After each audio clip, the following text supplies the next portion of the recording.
Hello, I'm Shelley Duvall. Welcome to Fairy Tale Theater. Tonight's tale is based on the classic Robert Browning poem about a colorful traveler and a promise made. Woe to Hamelin if the piper's not paid. The Pied Piper of Hamelin. Eek!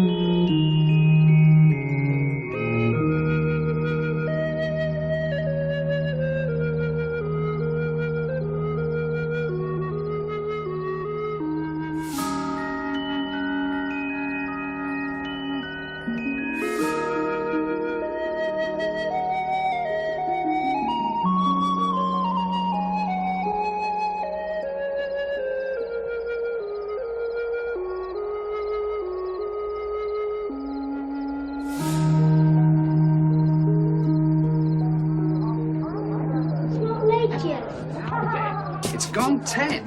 This is really a scandal. But I'm on holiday. What's the point of being on holiday if you can't stay up?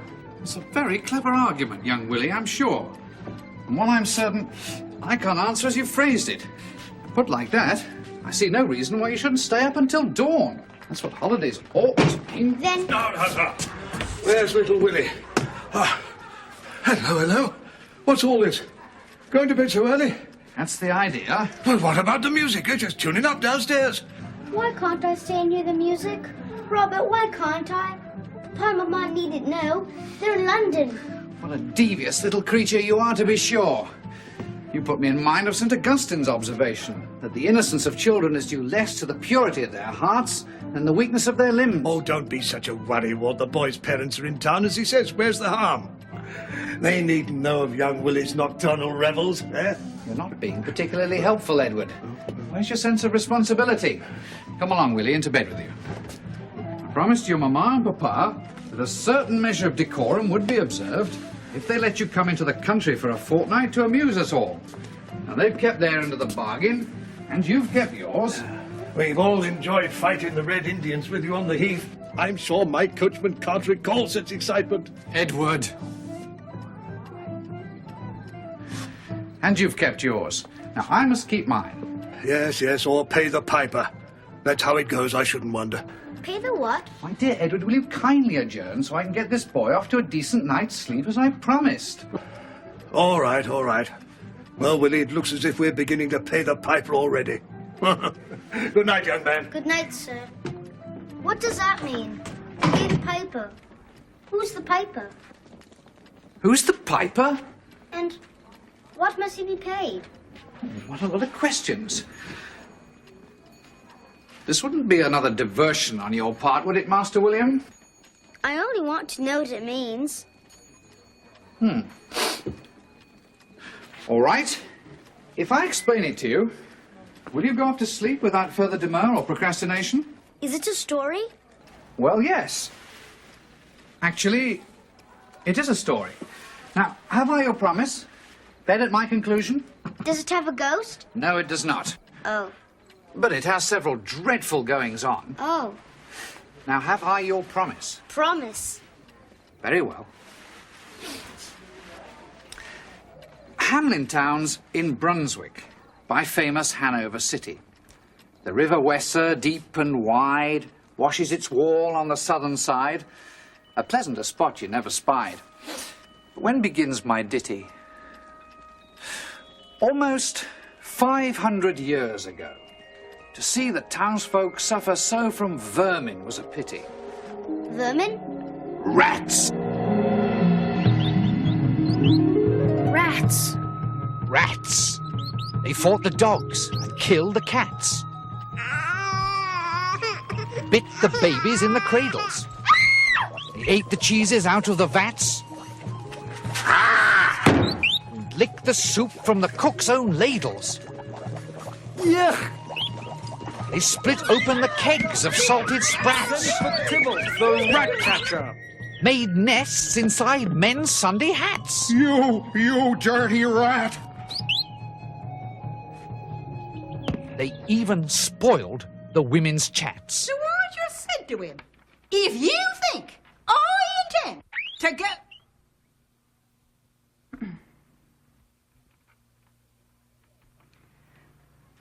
What I said was... Well, you're absolutely right. Imagine him supposing that you'd put up with that sort. Having a touch of indigestion, dear. It wasn't me. Oh, well, don't look at me.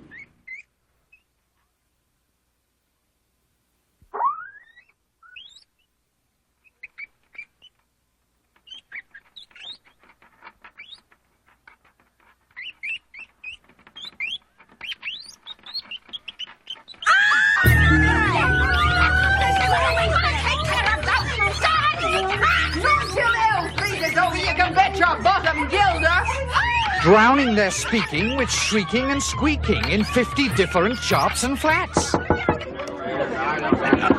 Hold there. This assembly's called to order. To order. Oh. Make a note of that, town recorder. Just a moment.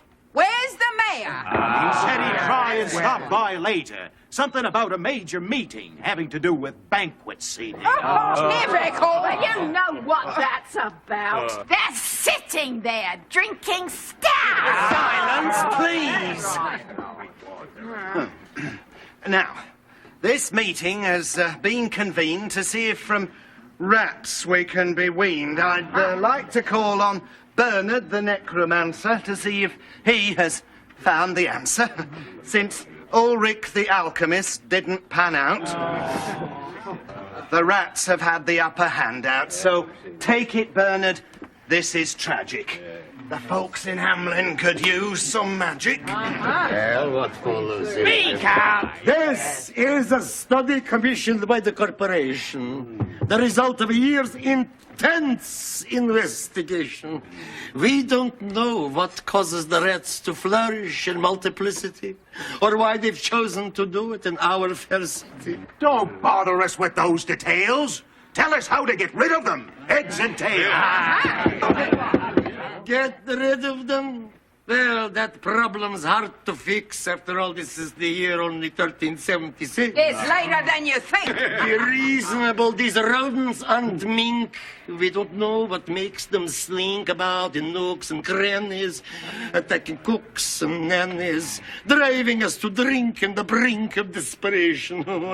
You see, this is perspiration. Science hasn't figured out the rats. After all, we still think the world is flat.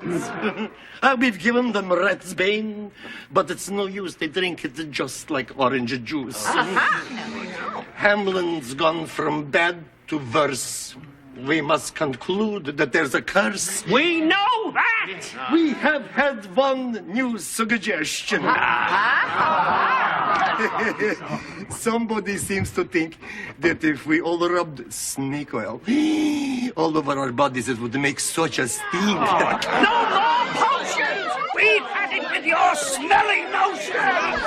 Adjourn! This meeting is adjourned! You hear adjourned? Tell me, friend, there's rats at large here. Could you show me who's in charge here? What are you, some new arrival? We're talking here about survival. You best be hitting the trails, man. We're not in the mood for travelling salesmen. I only asked a civil question. As a matter of fact, I have a small suggestion.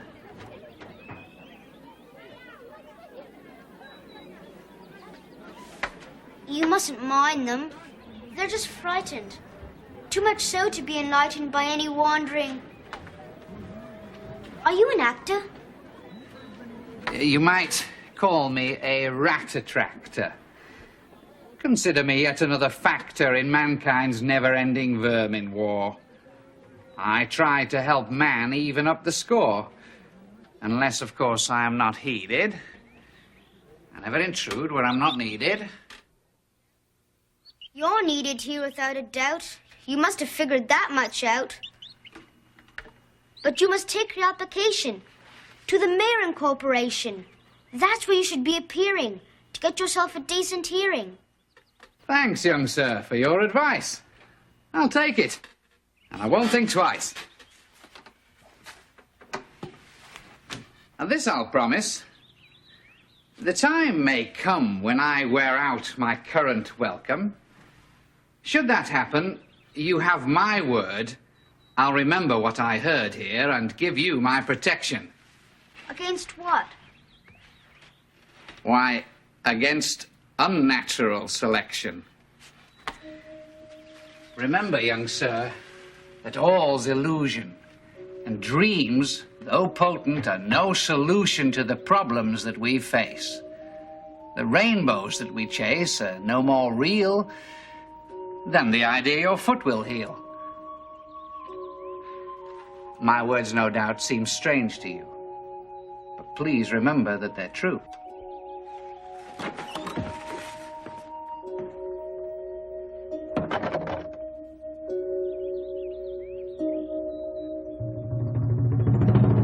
And so the people in a body to the town hall came flocking.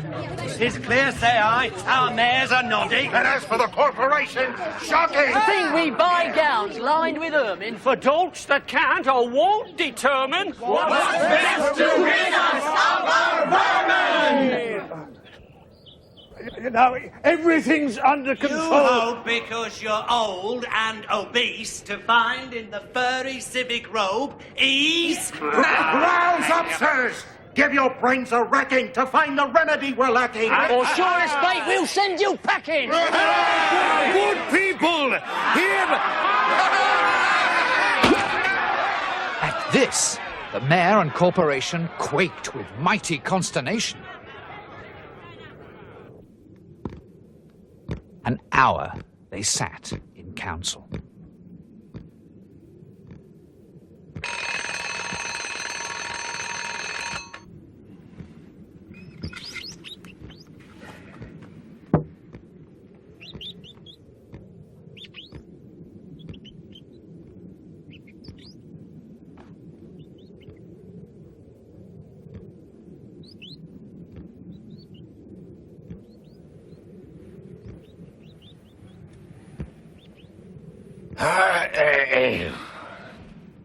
At length, an alderman broke silence. This is another fine mess you've got us into. Me?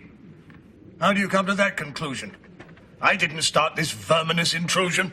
No, but you're the mayor, are you not? Is it your responsibility or what? It happened during your administration. That's certainly a grave consideration. And as for history's verdict, I shudder to think... They'll throw everything at us but the kitchen sink. You saw what happened outside just now? They're in a foul mood anyhow. Today was fruit, that's bad enough. Tomorrow might be stronger stuff. Well, whose idea was that full report? Ah, I see.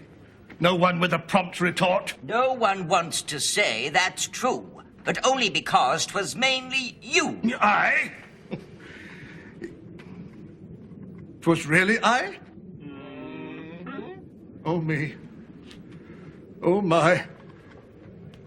Perhaps I should lay down my mitre to someone who's a wee bit brighter. Perhaps they should all change their vote and shift the government to someone of note who... Not so fast. You're quite forgetting all the salaries we're getting. Don't talk like that, it's just upsetting. Changing the mayor is no solution. Not for our pockets, nor this pollution. Will no one rid me of these meddlesome rats? If they did, I'd consider changing hats and taking my place alongside you and let history say simply... Boo. You're bargaining with empty air. We need to enter their whole lair. We don't need self-sacrifice. That probably only works with mice. For the gilder, I'd mine ermine gown sell. I wish I were a mile hence. It's easy to bid one. rack one's brain. Oh, I'm sure my poor head aches again. I've scratched it so, and all in vain. Oh, for the trap! A trap! A trap! Just as he said this, what should hap at the chamber door but a gentle tap? A gentle tap. Precious! What's that? Oh, only a scraping of shoes on the mat. Anything that sounds like a rat makes my heart go pitter-pat. Come in! The mayor cried, looking bigger. And in did come the strangest figure. His queer long coat, from heel to head, was half of yellow and half of red. And he himself was tall and thin, with sharp blue eyes, each like a pin, and light loose hair, yet pasty skin, no tuft on cheek nor beard on chin, but lips where smiles went out and in. There was no guessing his kith and kin, and nobody could enough admire the tall man and his quaint attire. Quoth one, "It's as my great-grandsire, starting up at the trump of doom's tone, had walked this way from his painted tombstone." Who let you in, sir? Go away. We're giving no free meals today. You've interrupted a serious matter. Perhaps I have. Yet I flatter myself that I could fix... We want none of your cheap theatrics. We've no time for strolling players. How's Hamelin fixed for rodent slayers? Oh, no, not another necromancer. We're giving none a second chance, sir. State your business and depart. We've lost our faith in your so-called art. Please, your honours, pardon me. I'm able, by means of a secret charm, to draw all creatures living beneath the sun that creep, or swim, or fly, or run after me, so as you never saw. Oh, what did he say? And I chiefly use my charm on creatures that do people harm. The mole, the newt, and the toad, and the viper. And people call me the Pied Piper. And here they noticed round his neck a scarf of red and yellow stripe, to match with his coat of the selfsame check. And at the scarf's end hung a pipe, and his fingers, they noticed, were ever straying, as if impatient to be playing upon this pipe, as low it dangled over his vesture, so old-fangled. Yet, say I, poor piper as I am, in Tartary I freed the Khan last June from his huge swarms of gnats. I eased in Asia the Nizam of a monstrous brood of vampire bats. Easy enough for you to say. Those places are far enough away.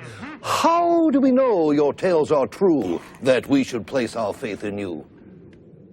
Your reservation's not unjust, and I'll respond to earn your trust. These rats, I say, are come from Satan, and if their exit you would hasten, I urge you heed my brief oration. I've done business with the best, north or south or east or west. My powers have yet to fail a test, and my references are on request. You say your city's plagued with frogs? I'll have them disappear in bogs. Or if your township's cursed with lice, I'll pack 'em off to paradise. Piping's my game. Extinction's my goal. Wide is my fame. Famed is my role. My offer's one you can't refuse, unless you see how you could lose. So, I propose a simple pact. To solve your problem, for a fact, say yes. And I'll proceed at once. You should be free of rats by lunch. Oh. And, if by chance you keep your word, say you What shall be your reward? As for what your brain bewilders, if I can rid your town of rats, will you give me 1,000 guilders? 50,000! Was the exclamation of the astonished mayor and corporation. 50,000's not my fee. 1,000 guilders contents me. Now, have we a bargain made? Then 'tis time for me to ply my trade.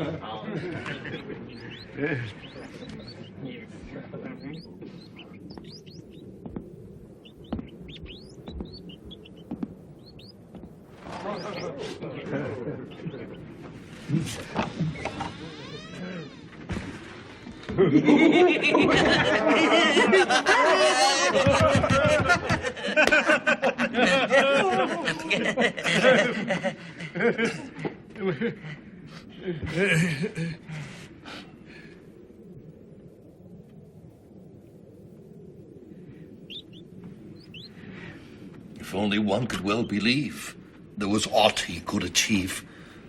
No harm, I ween, to let him try. But if he fails, I know I'll cry.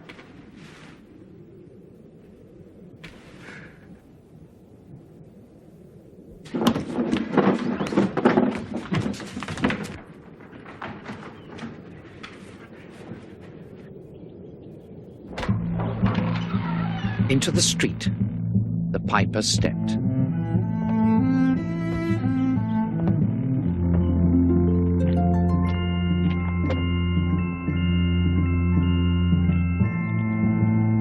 Smiling first, a little smile, as if he knew what magic slept in his quiet pipe the while.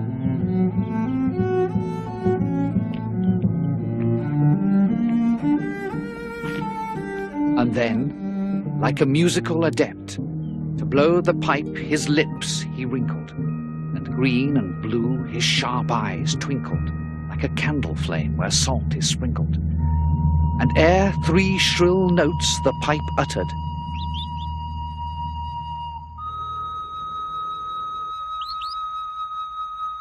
Hey, is he piping?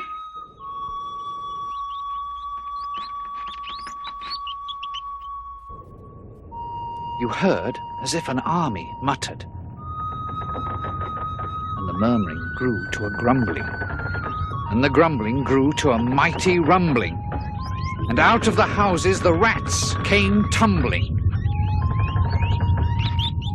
Great rats, small rats, lean rats, brawny rats, brown rats, black rats, grey rats, tawny rats, grave old plodders, gay young friskers, fathers, mothers, uncles, cousins, cocking tails and prickling whiskers, families by tens and dozens, brothers, sisters, husbands, wives, flocked to the piper for their lives. From every which way, rats came streaming. So many rats, it looked like dreaming.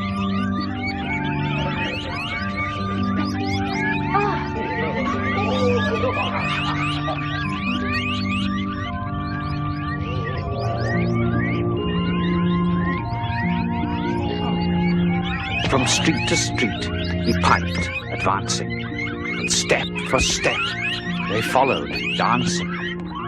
Dancing, prancing, preening, glancing, filled with visions most entrancing. Woven by the piper's spell, they followed the music most enhancing. Tumbling in pursuit pell-mell.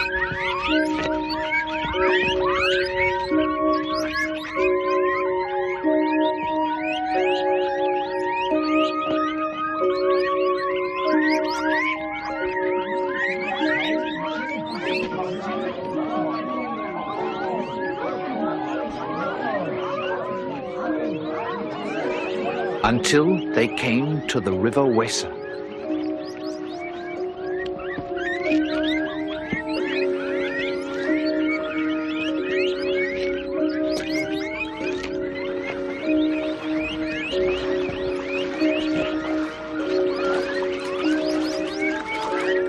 Wherein all plunged.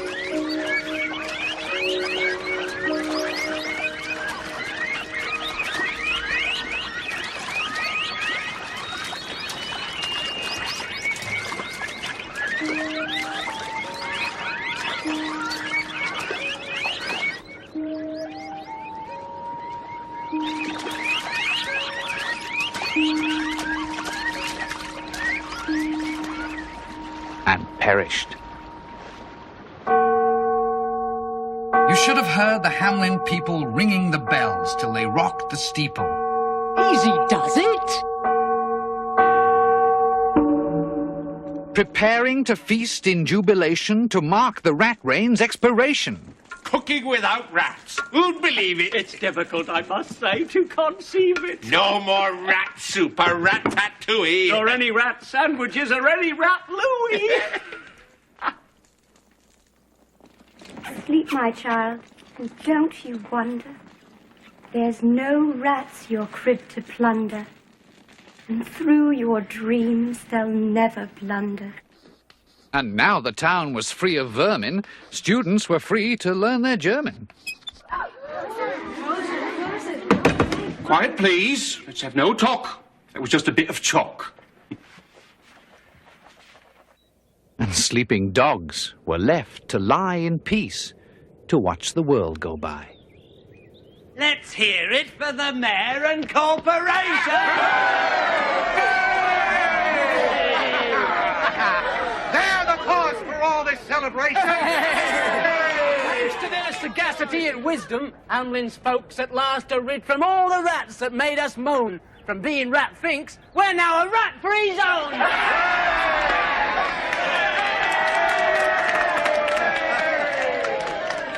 Friends, Amellanites, and countrymen, lend me your ears. We certainly enjoyed those cheers. It wasn't easy, you may be sure, to get for Hamelin this rat cure.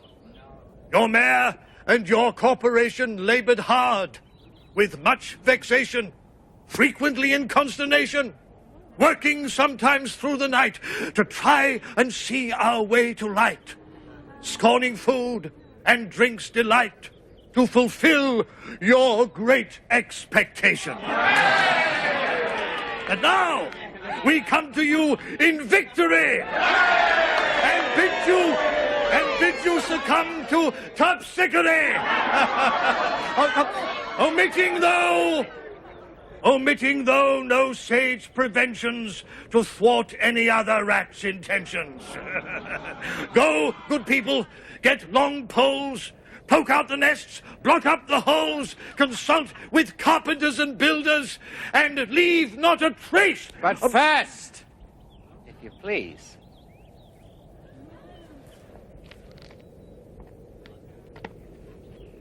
My 1,000 guilders.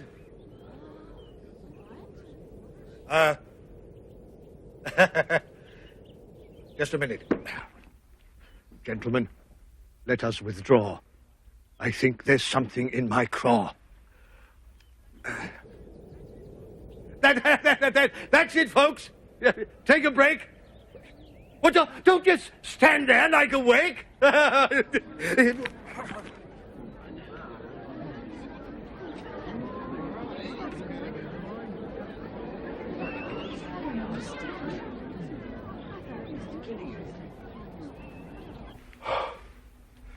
$1,000 guilders. I feel blue. So does the corporation, too.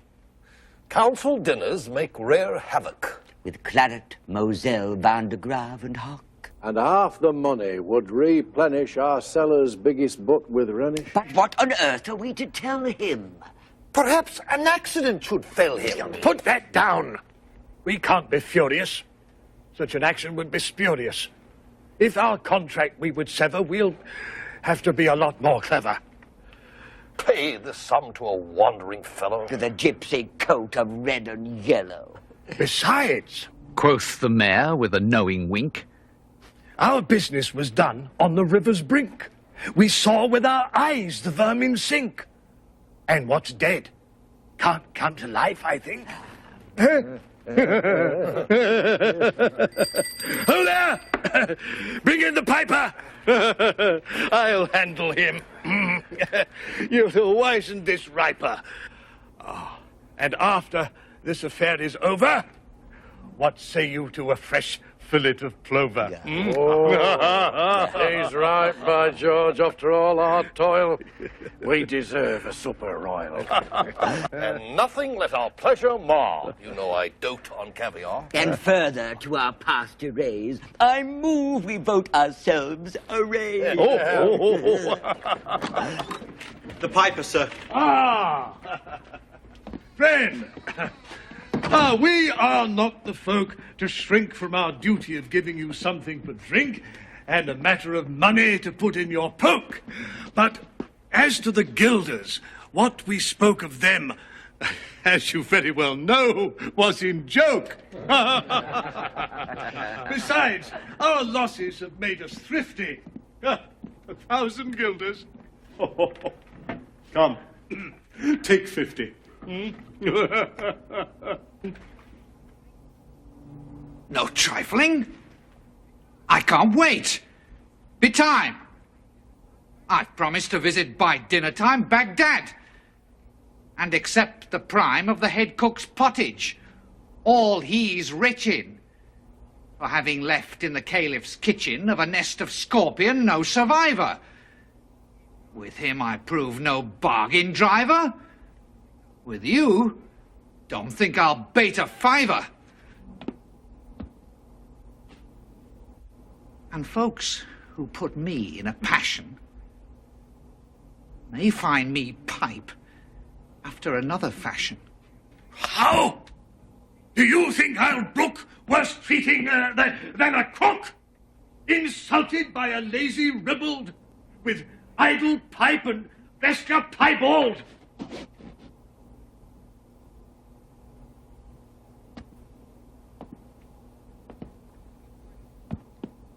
If you break the promise that you made, this is the only time I'll warn.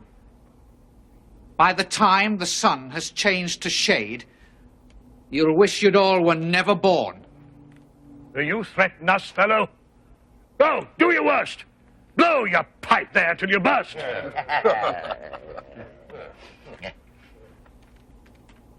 So be it.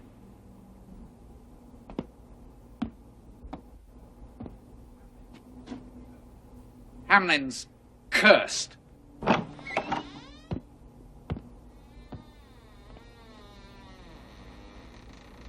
By God, you told him to his face. That should put him in his place. You don't suppose we've made an error? That he'll return with some new terror? Importing some new breed of vermin for us to conclude our second term in? Nonsense!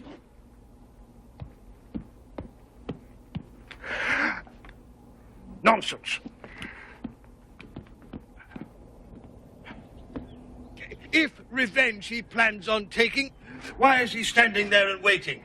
Why doesn't he just go to it? I'll tell you why. He just can't do it. Perhaps his vengeance takes some brewing. And while it does, we sit here stewing. We don't know how his plans are made. By the time the sun has changed to shade. I'm not sure why, but I'm afraid. Maybe we could offer him a medal. I'm not about to backpedal. We made a promise. We're not Hicks. It wasn't a promise, it was politics. Let's leave him to his little tricks. Come, don't let's all sit here glum. We've saved ourselves a tidy sum.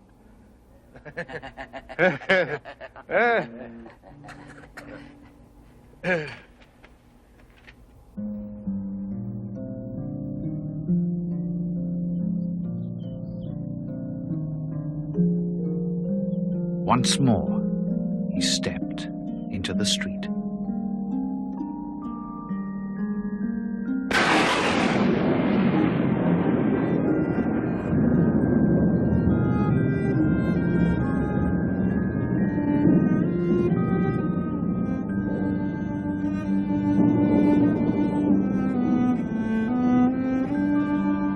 And to his lips again laid his long pipe of smooth, straight cane. And ere he blew 3 notes, such sweet, soft notes as yet musicians' cunning never gave the enraptured air, there was a rustling that seemed like a bustling of merry crowds justling and pitching and hustling. Small feet were pattering, wooden shoes clattering, little hands clapping, and little tongues chattering. And like fowls in a farmyard when barley is scattering, out came the children, running. He's here. All the little boys and girls, with rosy cheeks and flaxen curls, and sparkling eyes and teeth like pearls, tripping and skipping, ran merrily after the wonderful music with shouting and laughter.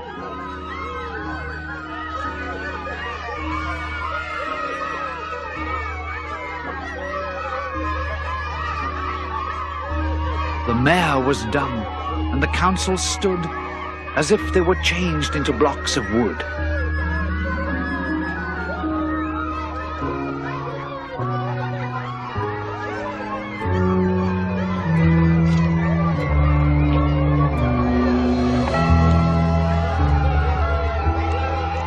Unable to move a step or cry to the children, merrily skipping by, could only follow with the eye that joyous crowd at the piper's back.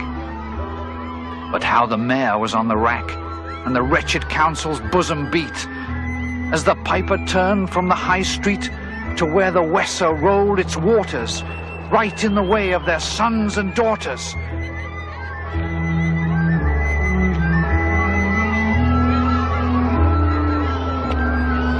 However, he turned from south to west, and to Koppelberg Hill his steps addressed. And after him the children pressed. Great was the joy in every breast. He could never cross that mighty top. He's forced to let the piping drop. And we shall see our children stop. When lo, as they reached the mountainside, a wondrous portal opened wide, as if a cavern was suddenly hollowed, and the piper advanced.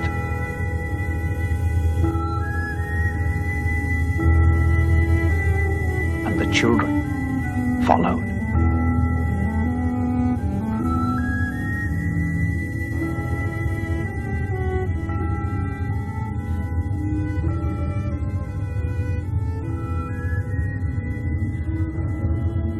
And when all were in, to the very last, the door in the mountainside shut fast. Did I say all? No. One was lame and could not dance the whole of the way.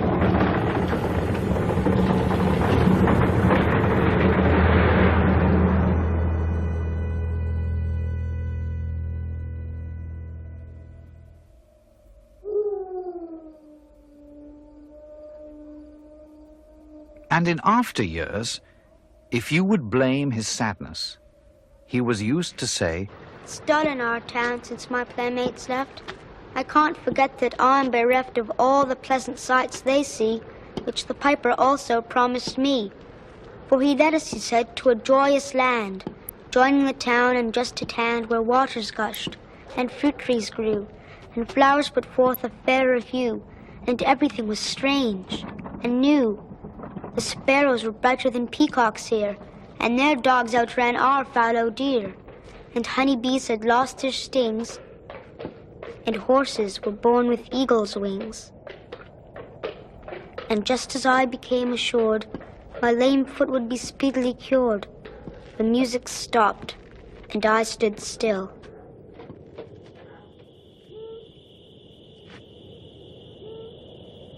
And found myself outside the hill. Left alone, against my will. To go now limping as before, and never hear of that country more. Alas, alas for Hamelin. Meyer sent east, west, north, and south to offer the piper by word of mouth, wherever it was men's lot to find him, silver and gold to his heart's content, if only he'd return the way he went and bring the children behind him. When they saw it was a lost endeavor, the piper and dancers were gone forever, they made a decree that lawyers never should think their records dated duly if, after the day and month and year, these words did not as well appear. And so long after what happened here, on the 22nd of July, 1376,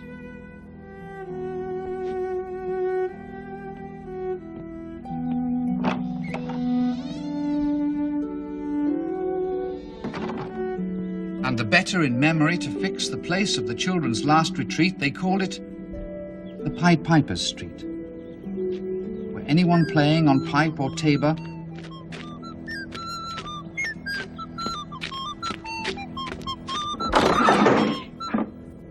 was sure for the future to lose his labor.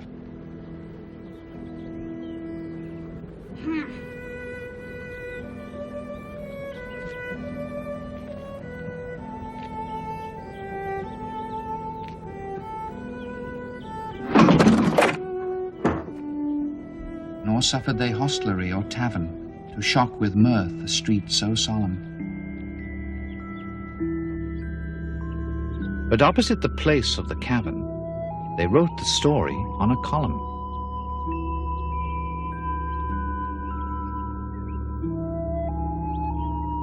And on the great church window painted the same, to make the world acquainted how their children were stolen away. And there it stands to this very day.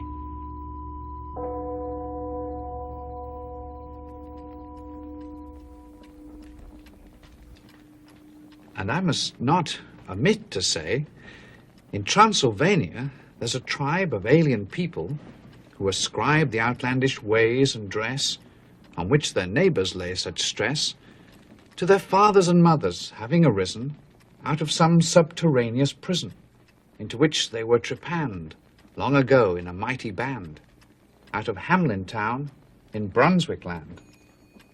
But how, or why, they don't understand.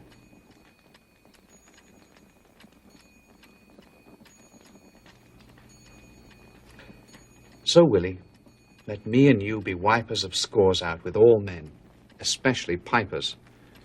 And whether they pipe us free from rats or from mice, if we promise them aught, let us keep our promise.